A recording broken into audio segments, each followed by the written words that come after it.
Estados Unidos insta a Israel a retrasar su operación terrestre en Gaza hasta que se garantice un paso seguro. Washington ha instado a Tel Aviv a que retrase su operación terrestre en la franja de Gaza hasta que se garantice un paso seguro para los palestinos que huyen del enclave tras los continuos bombardeos de las fuerzas israelíes, informó una fuente familiarizada con el asunto a la cadena Fox News.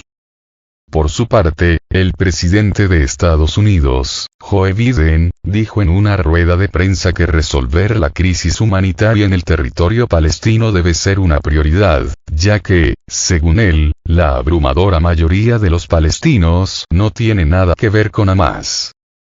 A primera hora del 13 de octubre, las tropas de Israel realizaron sus primeras incursiones en el interior de Gaza, donde ya han muerto 1.900 personas, entre ellas 614 niños, a causa de los ataques, según informes del Ministerio de Sanidad local.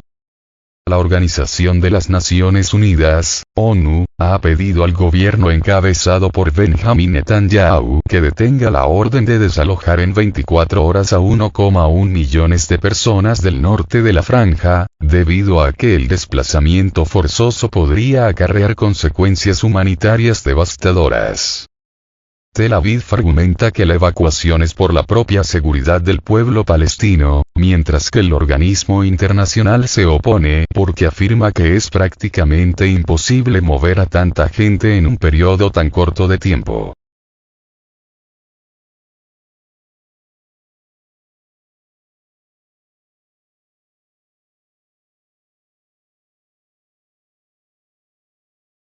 Desastre humanitario. Entre tanto, cientos de miles palestinos ya han escapado o tratado de escapar de Gaza. Sin embargo, el único paso fronterizo de Erez, en el norte de la franja, está cerrado indefinidamente por las fuerzas del país hebreo, y el paso fronterizo de Rafah, controlado por Egipto en el sur y por el que no pueden pasar más de 2.000 personas al día, está sometido a constantes ataques aéreos israelíes. Diversas ONGs han reportado que Tel Aviv ha dado 2 horas para evacuar el hospital Al-Auda, a pesar de que el personal médico todavía está tratando a personas heridas por los bombardeos. La Agencia de la ONU para Refugiados Palestinos denunció en redes sociales que varios de sus colaboradores han fallecido en Gaza a causa de la situación.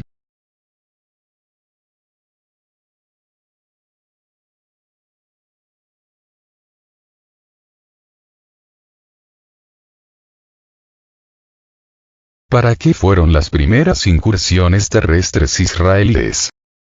Israel se mantiene firme en su postura desde que el pasado 7 de octubre el grupo palestino Hamás realizó ataques sorpresa por tierra, mar y aire en varios puntos del país hebreo.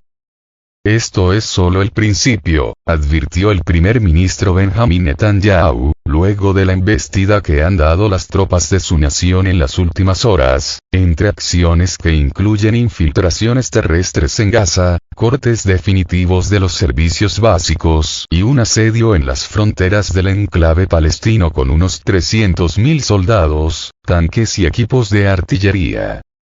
El portavoz militar israelí, el contraalmirante Daniel Hagari, aseguró que varios de sus batallones acompañados por tanques llevaron a cabo infiltraciones en Gaza para, según él, destruir baterías de cohetes palestinos y comenzar los operativos para localizar a los rehenes tomados por Hamás.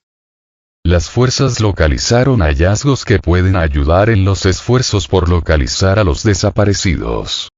Seguiremos haciendo todo lo posible para encontrar todos los detalles sobre los desaparecidos y los rehenes, comentó Hagari, de acuerdo con reportes de la prensa local.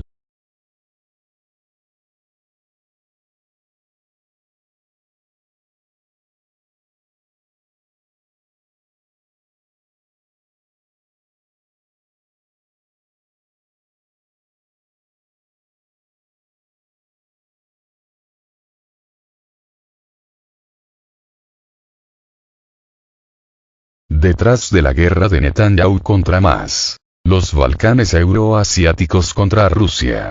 La cuarta guerra de Netanyahu contra los sunitas de Hamas traslució sus vasos comunicantes con todas sus fronteras y hasta con Ucrania e Irán, como parte de sus pilares terrestres a los dos lados del Mar Negro. Los conocidos Balcanes europeos y los Balcanes euroasiáticos del esquema de Brzezinski para desestabilizar o balcanizar a Rusia.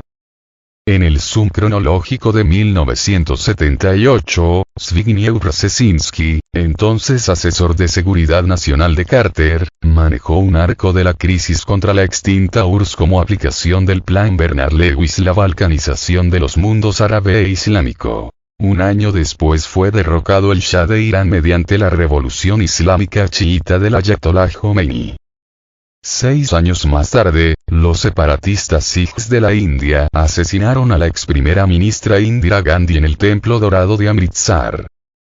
Es sorprendente cómo se superpone y yuxtapone el arco de la crisis de 1978 a los Balcanes euroasiáticos del libro El Gran Tablero de Ajedrez Mundial, 19 años después. Entre los tradicionales Balcanes europeos y los Balcanes euroasiáticos de Brzezinski se encuentra el Mar Negro de la fase post-Ucrania.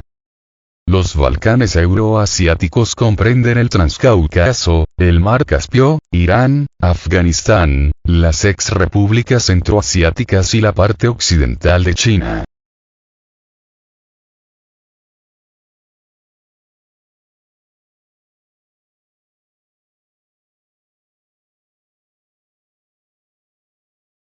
Curiosamente, su círculo concéntrico es extensivo hasta el Mar Negro, Turquía, Siria, Líbano, Israel, parte de Egipto y Sudán, Yemen, además de Jordania, y las 6 petromonarquías árabes del Golfo Pérsico que incluyen a Arabia Saudita. Antes de fallecer, Brzezinski, creador de los mujahidines de Osama Bin Laden para entrampar a la ex-URSS, diluyó su consuetudinario vino bélico al abogar un G3 de Estados Unidos con Rusia y China, hoy impensable cuando trasciende un G2 de Rusia y China, que ha dejado aislado a Estados Unidos frente al portentoso despertar del sur global. Más sorprendente aún es la nueva yuxtaposición y superposición de los eventos en curso 45 años después al arco de la crisis y 26 años después al libro de Brzezinski. Desde la extinción del enclave armenio de Nagorno-Karabaj, mediante un supuesto arreglo entre el primer ministro armenio Pashinyan y el mega especulador globalista házaro y rusófobo George Soros, hasta la explosividad descontrolada de la cuarta guerra de Netanyahu contra Hamas. Los Balcanes euroasiáticos de Brzezinski se conjugan con su arco de la crisis, sin olvidar los siempre incandescentes Balcanes europeos, donde se detonó la Primera Guerra Mundial, impactó la Segunda Guerra Mundial y ahora toman nueva vida en Kosovo, debido a las metástasis post-Ucrania. A cada quien su plan para golpear el soft belly, bajo vientre, de Rusia, primordialmente en el Transcaucaso. Desde 1982, Oded Yinon, funcionario de Relaciones Exteriores del gobierno israelí, abogó por la balcanización del Medio Oriente para favorecer a Israel en su documento Estrategia para Israel en los años 80. El plan Yinon se asemeja al arco de la crisis de 1978.